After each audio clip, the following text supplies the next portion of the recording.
Good morning, everybody. So, today I just kind of wanted to jump on here and just talk. Yeah, just talk. I have like a lot of different things that are going on in my little world of me with my kiddo and so forth. And so, I just wanted to kind of share those things with you. So, everybody knows that like I do the infusions. I do those like every every other week. This week was a little different. This week, I finally got my heparin, and without my thrombocytopenia, my thrombocytes or the platelets being low, I was actually finally to use one of the medications that I'm supposed to be using in my port, with the hopes I'm hoping that it will resolve some issues I've been having since I've not been able to get the heparin for months, months and months and months. So what happened was after I had dengue fever, I started running into issues where every time I accessed my port, I would go from, because usually I start running fevers when it's close to right after I have the infusion, and then I'll start having some low grades right before because my immune system is just trying to figure itself out.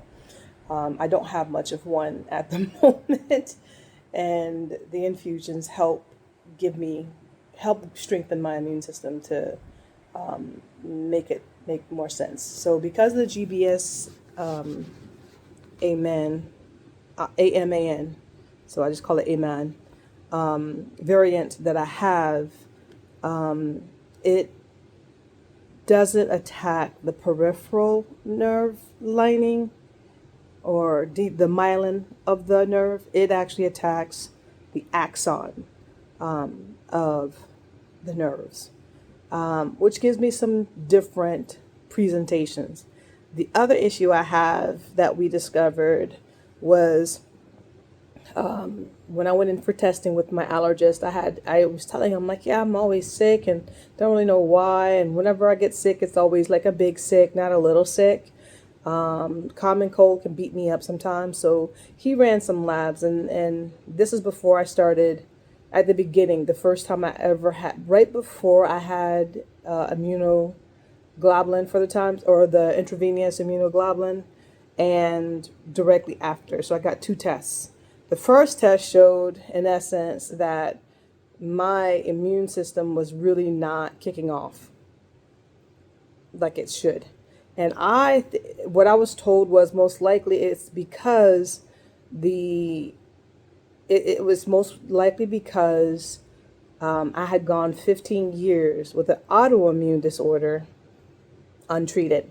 So because I'd gone, and that's just because it took them that long just to come up with a diagnosis, which they didn't come up with a diagnosis. I did through research and just going over my signs and symptoms because I was not an atypical presentation, though they have the different subtypes of Guillain-Barré. Depending on where you're at, not many doctors have specialties in the field. The doctor that I was seeing when I was at Walter Reed had specialty in muscular dystrophies, but not necessarily what I had going on. So he was more focused on the dystrophies and making sure that that wasn't what it is, and looking at lupus and MS and all these other type of deterioration diseases. And blessedly, those were not what I actually had going on. So he ended up saying, I love this doctor for this. He went ahead and told me, look, I just don't know. We may never know what's going on with you. And that just may be what it is. Medicine is not the all knowing, all powerful. Sometimes we just don't know. So I had the diagnosis of idiopathic unspecified neuromuscular myopathy for a long time. And then I went home. And thank you, Stacy, for allowing me to come reside with you and help me out and get me back to who I am. Because when I moved to go stay with Stacy, You guys, when I tell you my brain and the amount of brain fog that I had going on from the medication that I was on for the migraines, which were post traumatic brain injury, the fact that I had the hardest time with mobility, it was amazing that this sister, who is not my sister, but sister by blood, but is a friend who is a person that stepped in as a older sister and mentored me for the time for 4.5 years that I resided in her home before helping me get my own place. Who still to this day keeps me in check, and I appreciate her for that, because at the end of the day, no one gives better guidance than those who love you unconditionally and who steps in the gap where no one else will. I come from a family, unfortunately, that has shown me time and time again that they don't have my back.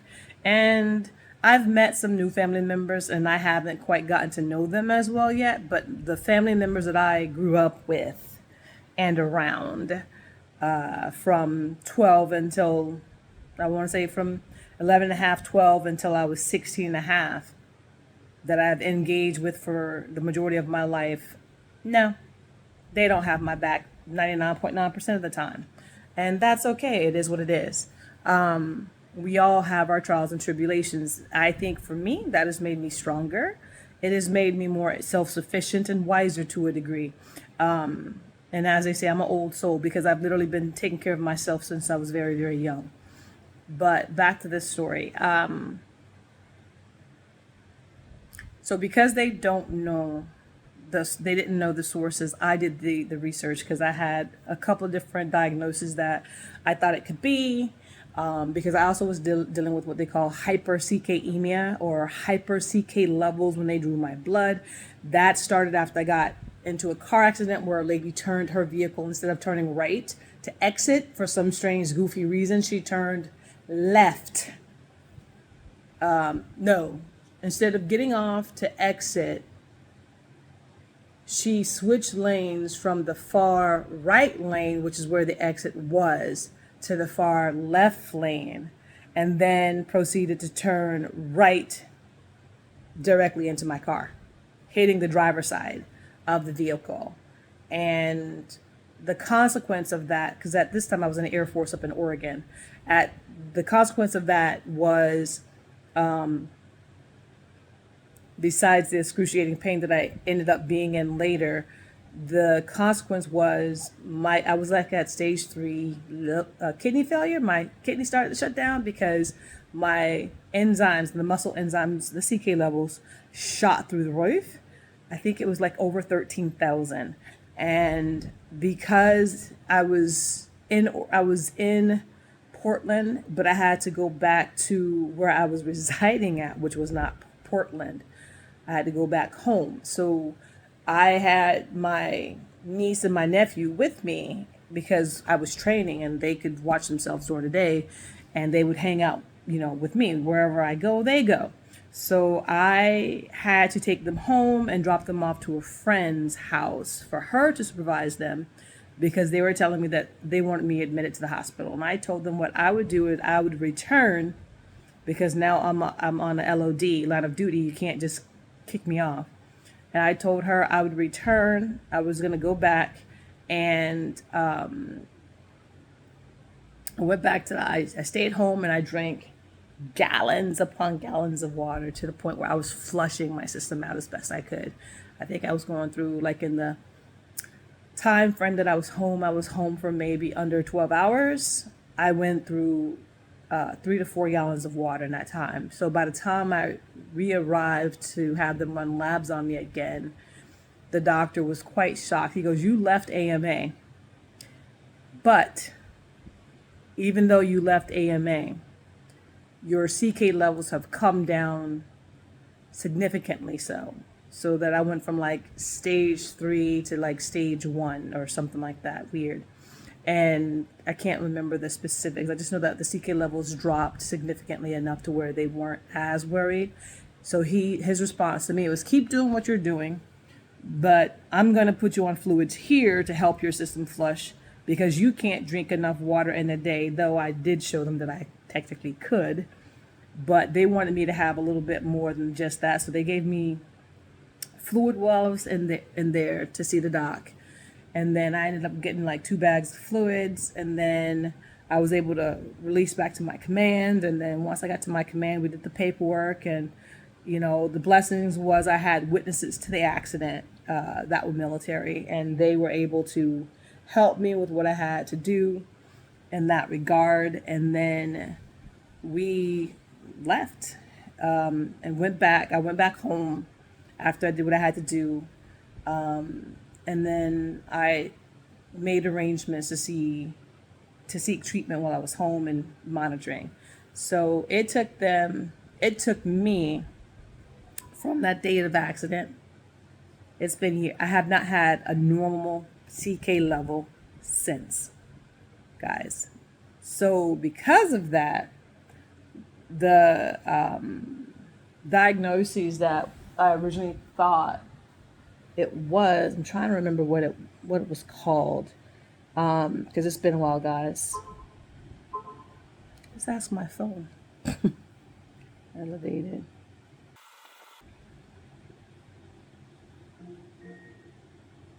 There's my alarm. This is a reminder. Take morning medication. So I'm trying to remember the name of it, but they were coming up with this isn't telling me. Take morning medication. Yeah, I'm over here looking like a numbnut, like I'm gonna be able to figure this out, like a knucklehead that I am, and I'm not. So I was given the diagnosis of rhabdomyolysis as one, but then there's another one that you can be diagnosed. I can't for the love of all things happy, guys, because that's how my brain works sometimes, to remember. It's at the tip of the tongue, and I still can't remember the name of the diagnosis that I came up with originally. But anyways, we did that. I gave myself the diagnosis because it can be initiated or started by trauma. And then what we did was the doctor was like, well, you're still going to be having issues with your kidneys because this breakdown of chemicals your body is producing is very hard and challenging for your kidneys to deal with. So I had to be mindful. I would start having kidney issues when it started getting more and more sensitive. Like I said, I didn't have any kidney pain when it was initially, well, I take that back. I probably did, but it was hidden within the other body pains that I had post the car accident. But as the years passed, I kind of stayed in like the thousands. Like I would be 5,000 to 6,000 because I was still training. I was still doing military stuff, still exercising and doing what I had to do. So it was like I wasn't drinking. I wasn't able to get enough fluids in to kind of flush my system. So I would literally have to go into the hospital or to my doctor's office or whatever, and I would have to get IV fluids every bloody week. And originally I was getting normal saline.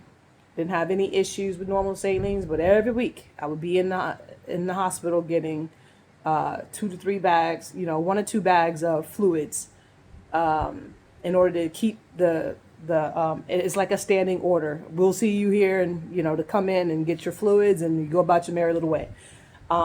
Did that for years, and then all of a sudden, I started having this awesome, amazing response every time I would get the normal saline, and that was my heart would start to hurt. Like I started having physical pain with my heart eventually, and then I started having airway closure at the same time. So they would give me normal saline, and I would taste it in the beginning, and then it would burn, and then it went from burning to just closing up. It's like a gradual progression, and then even if I get like the little push for the saline, because I had this happen to me a year or so ago, where I went in because I had to go get fluids at an ER, and they nearly killed me.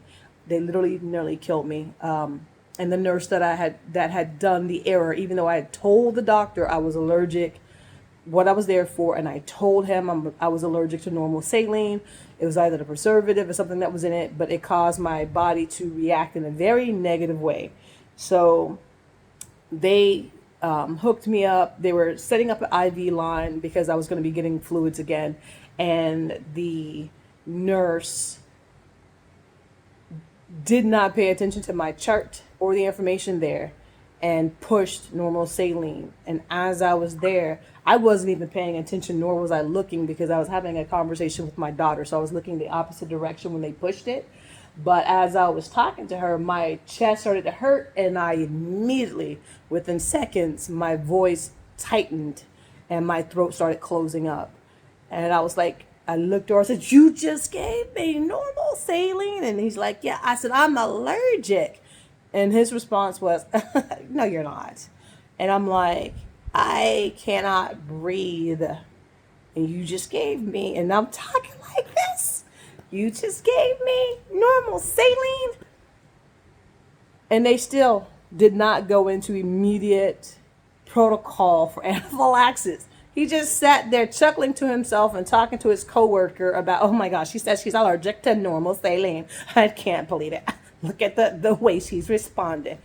Girl, guys, let me tell you, I had to go to my red kit that I always keep with me, pull out my own EPIs, jab myself not once but twice with epi to reopen my airway, dose with Benadryl because I know the routine. I've had idiopathic anaphylaxis, so I always carry 4 EPIs, I always carry Benadryl, and I always keep prednisone with me. So I had to dose and do what I had to do in order to open up my airway. And then I looked at that nurse and said, "You will not fucking touch me again." Pardon my language, guys, but I was pissed. And then once I had the ability to breathe, I went over to the front desk and I said, "You need to find me the physician I spoke to or whoever that moron's supervisor is, because the dismissiveness of what he did, dismissing me when I told him that I could not breathe when he gave something to me via IV fluid, which went systemic very quickly, that I was allergic to." So yeah, he got red. The doctor was out there apologizing so quickly, and they were like, "Yeah, but the information is not in your chart." I said, "That's bullshit," because every time I come into this office or into this hospital, which that was the hospital I went to consistently, I said, "I gave you guys my allergies every time I was here. Every single time I provided you my allergy list that has over 40 things that I'm allergic on. If your nurses were too lazy to input that information, that is on you, because it was provided." I said, "I provide what medications." I always have a list of what medications I'm on, which is updated. And I have what I'm allergic to, which is updated. Both of them are always updated regularly. They're always in my rescue kit, and another copy is always in my wallet, because I always keep 2. I wear the medical alert and I keep everything in my wallet. I keep a copy in my wallet, and then I keep a copy in my rescue kit. Do you know, they were so apologetic. The doctor's like, now they have to monitor me because he just sent me into anaphylaxis. And because I'm so hypersensitive and my body likes to repeat anaphylaxis, once I'm triggered once, I will be triggered again within hours. And it will just be like all of a sudden I'll be, I don't feel good, and then I'll start swelling up or itching or whatever. So yeah, they ended up monitoring me and giving me fluids and doing what I originally came in there for. Did what I had to do. Oh, by the way, I left there with COVID, by the way, because I ended up catching it because they had me in a bed in the hallway, and they had a few patients that had COVID, but they were not doing proper protocol and keeping them closed off. They were going in and out, leaving the doors open. So yeah, I ended up catching COVID as well, which made me sick for like 3 months.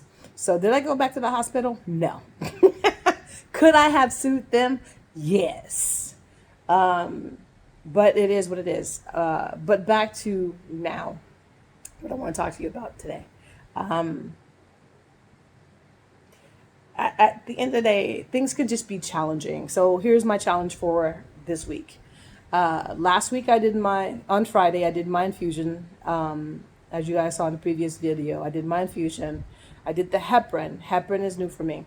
They have heparin, I think, can be bovine, which means made from pork. This particular heparin does not state what it's made from, and my assumption is that it's going to be made from bovine, meaning pork. So you got porcine or bovine or ovine, and oh, okay. I don't know what mine is made from because it doesn't really tell me. So it's new. I just got it here. It doesn't tell me on the box what type of heparin it is, but they said that they can do it from bovine, which is cattle, ovine, which is sheep, bovine, which is um, porcine or porcine, which is pigs. But I'm not sure where mine is coming from because it doesn't, like I said, it doesn't show. So that's the only new item that I have that I use in my routine. So when I finished off my thing, after we figured out the calculations for my dosage, when I finished, since we saw that on the blood test, there was no more low levels of platelets. So I decided every time I start talking about this stuff, I automatically want to rub my port site, which is funny. So I ended up administering my heparin to my port, which is, you do 10 cc's of LR followed at the end by the heparin. That helps keep the port itself from clogging and having any other issues. So that's the only new thing I did. So yesterday, no, not yesterday, day before. So yesterday was Tuesday. So because today's Wednesday, on Monday, which is the next, which is because I finished up with the port on Sunday. So I administered everything on Sunday. No, on Saturday actually. I administered what I had to administer on Saturday, and then, after I did the last little half of my fluids, I did the what I was supposed to, removed everything, closed it up, went about my business. On Sunday, I was feeling a little itchy, but I was okay. But it wasn't like a bad thing. It's like there's mosquitoes here, so if I get by that, I'm going to be scratching anyway. So I wasn't really putting A to B to C. I also have, like I said, allergies. So if I don't take my allergy medications, the Zyrtec in the morning, the Claritin at night, I can get itchy because my system likes to just be goofy. So I decided, I'm good. My roommate made dinner. She knows of my allergies and stuff, but she uses her same seasons I don't have any issues with typically. So on Sunday, I want to say, or Monday, I got home. She had made a meal. I was like, oh yeah, I'm gonna enjoy that. So I'm digging in because it is what it is. My girl can cook, so I'm eating the food because Bessie can cook, and I had whole wheat bread because I from the island. And then as I'm sitting there, I was like, She's like, what?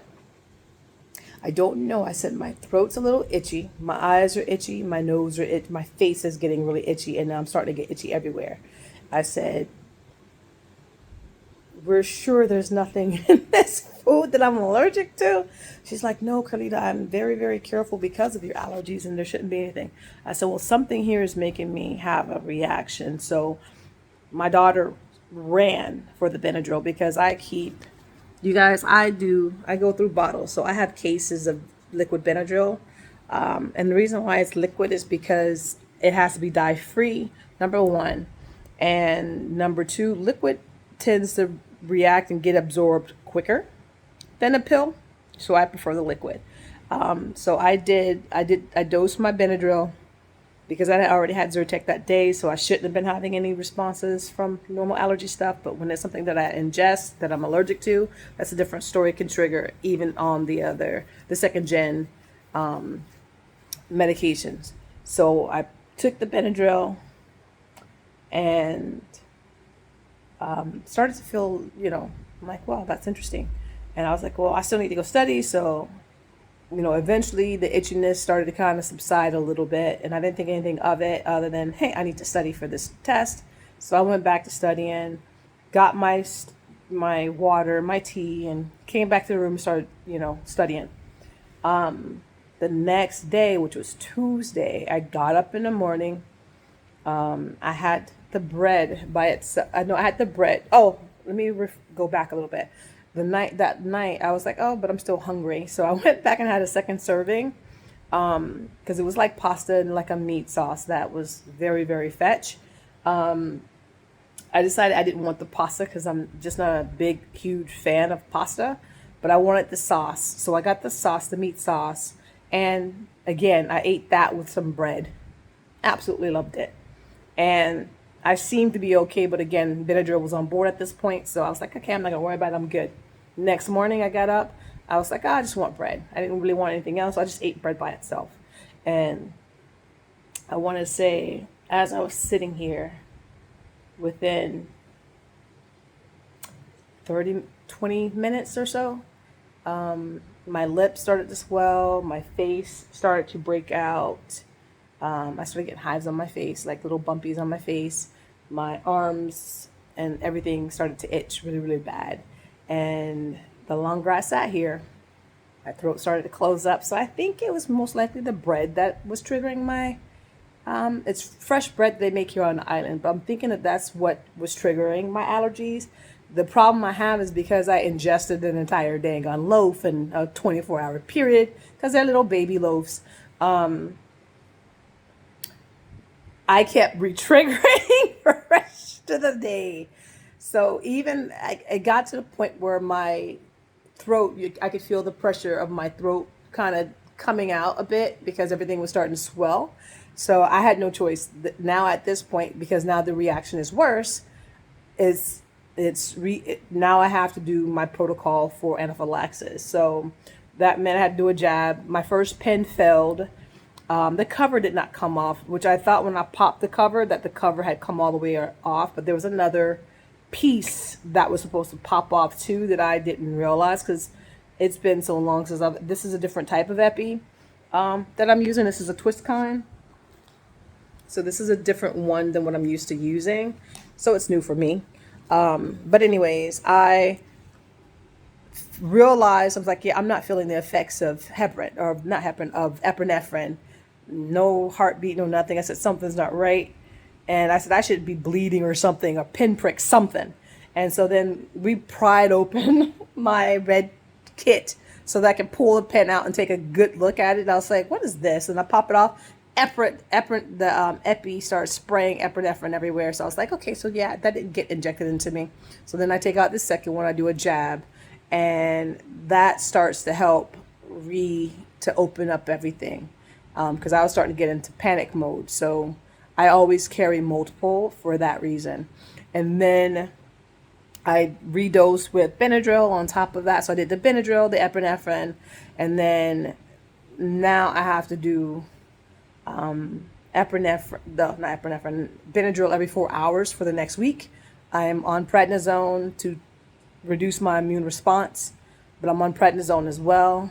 So that'll be on that for almost the next week. It'll be 6 days with the Benadryl every 4 hours, which kind of makes studying a little challenging sometimes when you're studying for midterms or quizzes or whatever we may have. So that's not going to happen for me, but I'll be doing what I have to do. Or it will be happening for me. But, I think it's funny when my classmates think that I'm getting extra study time because I'm home, not realizing that I may be home and unconscious. So I'm not getting more study time. I'm actually getting less study time, because there's no way in Hades, I will be defeating Benadryl. Me and Benadryl have had a long lasting relationship for the last 20 plus years. And what I tend to do is, yes, I can fight it, but eventually I will crash on it.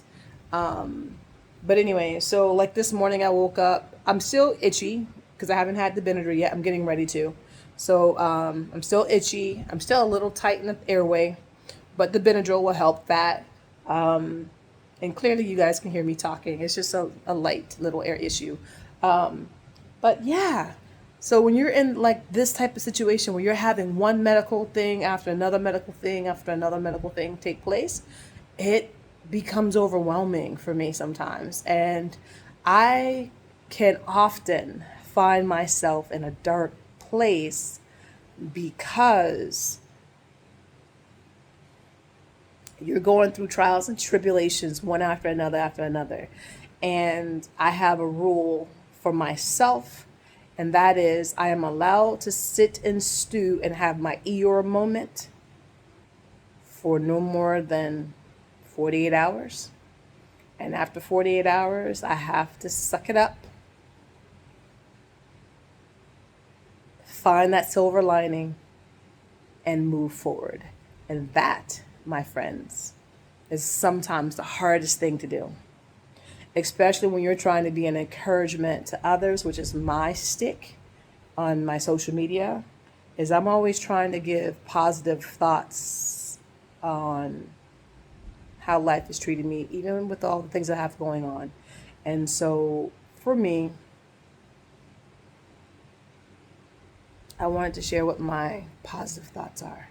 And that is, I have learned, see, my voice is cutting in and out now, that I have people that God has placed in my life and in my pathway. They may be here for a season, but they're usually here for a rhyme and a reason.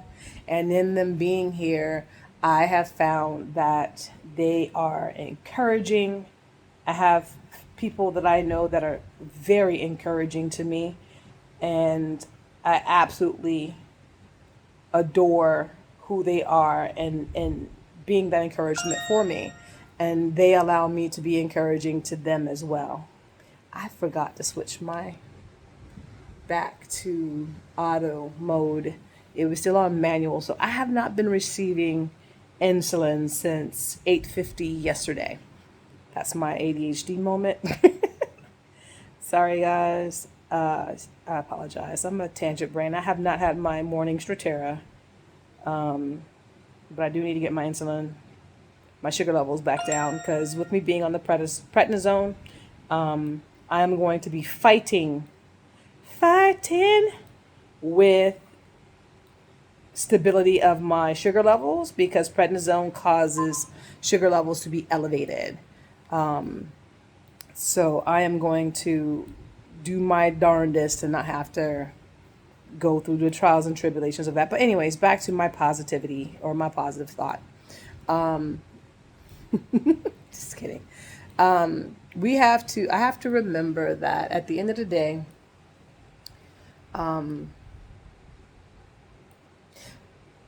God has given me people who do things for me, in that they are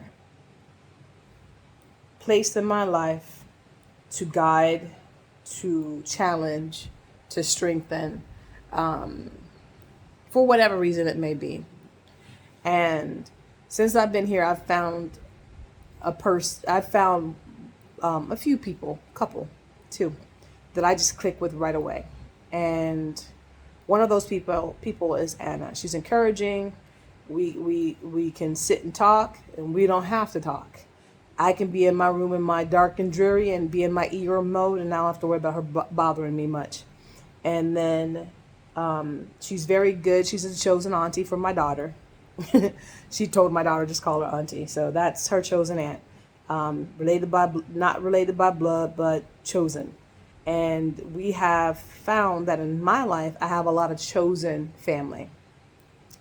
And I am thankful to God for that chosen family. I appreciate them. I really do. Because they keep me humble. They keep me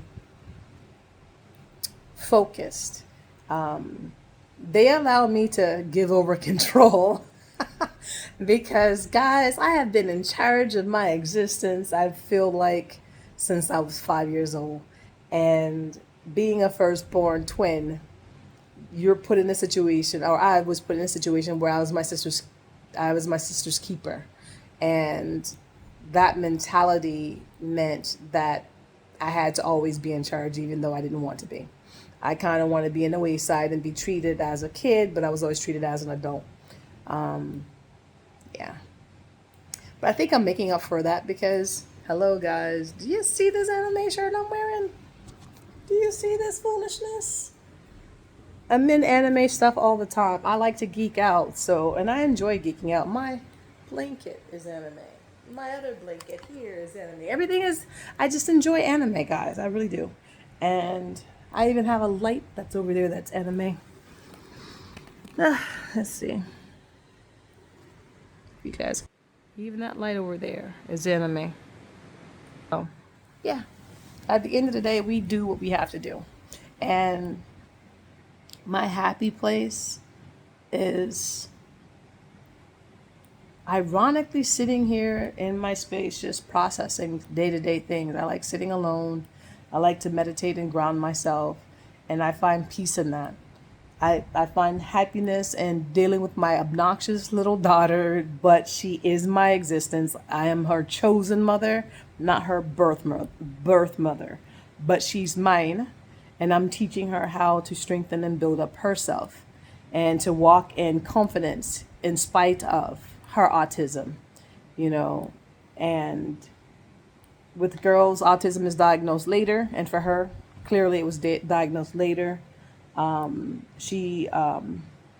have autistic tendencies, but I feel like that's been going on post TBI, but I think it may have been going on sooner. So I don't know. I had a doctor tell me, her neurologist actually told me that he highly suspects that I'm autistic. And that's the reason why I stim.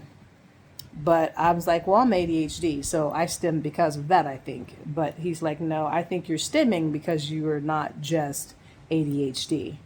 You're not just OCD. You, my girl, he feels like that I'm autistic too. And if that's the case, then I'll be another one of those little late diagnoses. But I don't really care if I have that diagnosis as well. It is what it is.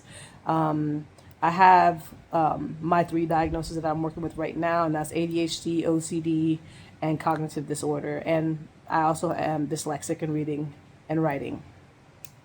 And my daughter is ADHD, autistic.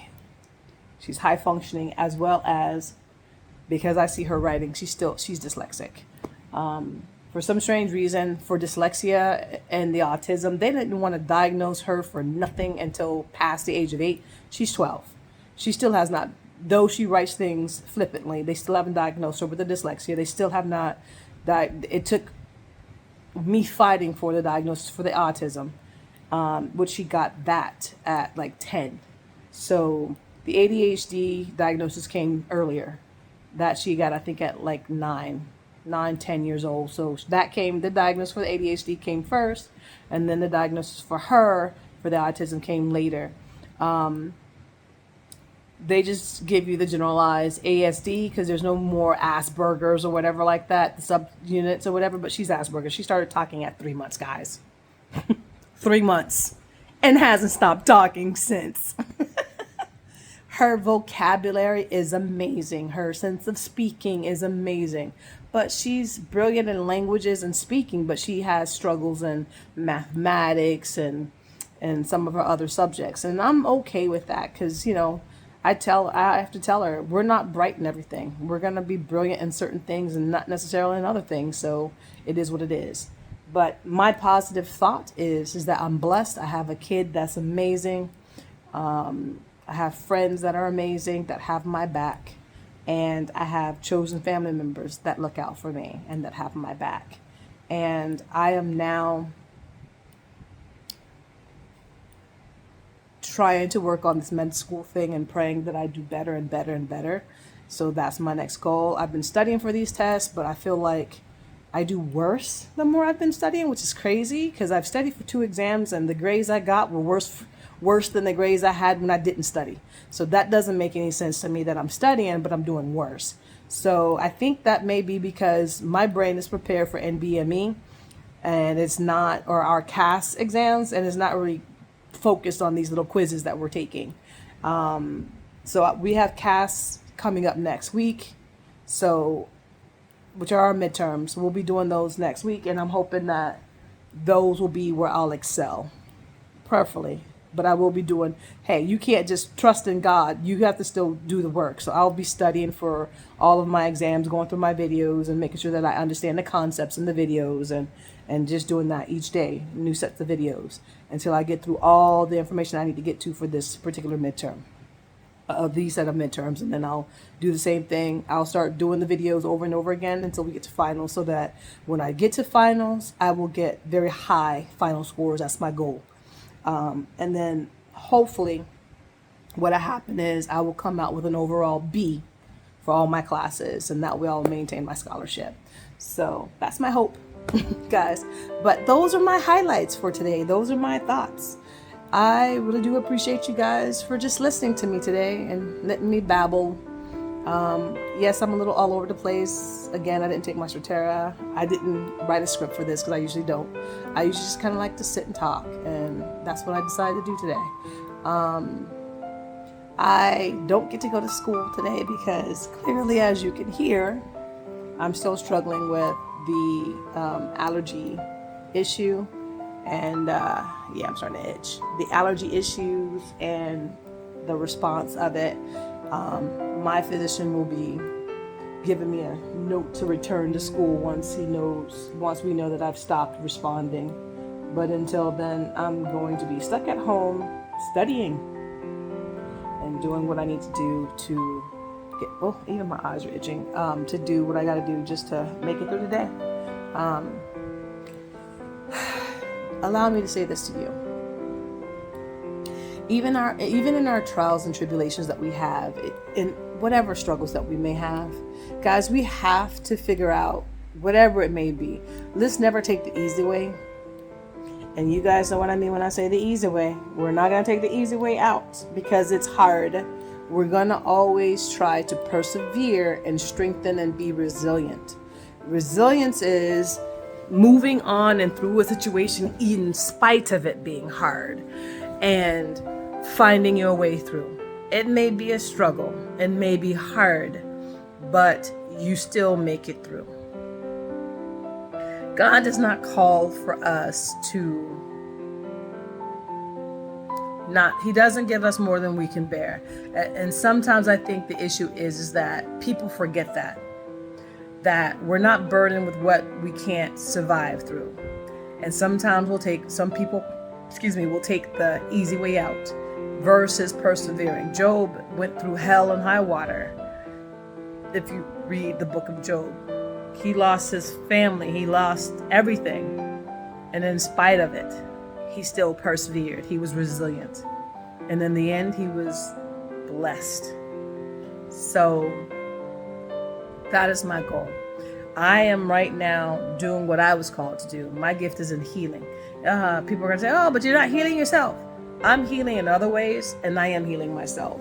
My medical conditions is my testimony, guys. Realistically, I can walk into any patient and have a patient look at me and go, ooh, you don't look like I've been through hell and high water. And I have no qualms in sharing with the patient that, hey, as a physician, we don't know everything. And because we don't know everything, we have to take things one day at a time and do the research and stay humbled. And that's the key, staying humble and still seeking knowledge and relying in our faith with God. My ultimate goal is, as a physician, is I want to treat mind, body, and spirit. That's my goal as a physician. I want to take on the holistic approach because what you got going on spiritually can affect you physically. What you got going on mentally can affect you physically. And sometimes you have to tap into other things in order to bring healing for those things. So yeah, at the end of the day, I'll leave you with this. I am going to trust in the Lord.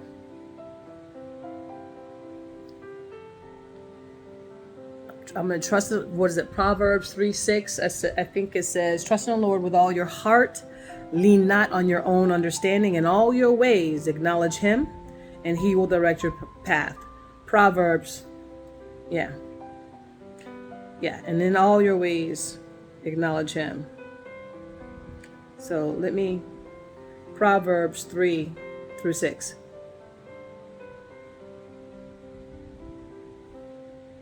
Let me see if I can bring that scripture up for you guys really quick so that I can say it truly. Yeah. Let's see. I like to say things verbatim sometimes to make sure that I have that scripture memorized properly. Thank you, navigators. Trust in the Lord with all thine heart, and lean not unto thine own understanding. In all your ways acknowledge him, and he shall direct thy paths. So at the end of the day, I have to have trust in what God has called and the path he has placed me on. And I'm going to allow him to continue to guide me. My job is to sit, be still, and listen to what the Spirit is telling me. And that, my friends, is one of the hardest challenges for anyone. And that is to sit, be still, and listen to what God has for us, because we tend to gotta go, gotta move, gotta move, got so much going on, and nobody wants to sit and just be still. So yes, that is going to be my insight for the day. Sit, be still, and listen to what God is telling you to do, and move in the directions that he is guiding you to go. And learn to be resilient, to trust in him, to have faith in him, and allow for him to take over. Surrender it and lay it at his feet. Do not pick it back up. Do not pick it back up. Once you lay something at his feet, whatever it may be, don't go back and take that back up. Let it go. Let it go and let God, as they say. Blessings to you all. Blessed be. Subscribe. Go check out my other pages on Facebook if you want some daily encouragement. I do have my Facebook page. I'll leave the link below. I also have my inspirational calendar that's out. I will leave that link down below. And I have a new channel that will send encouragement into your inbox in Messenger.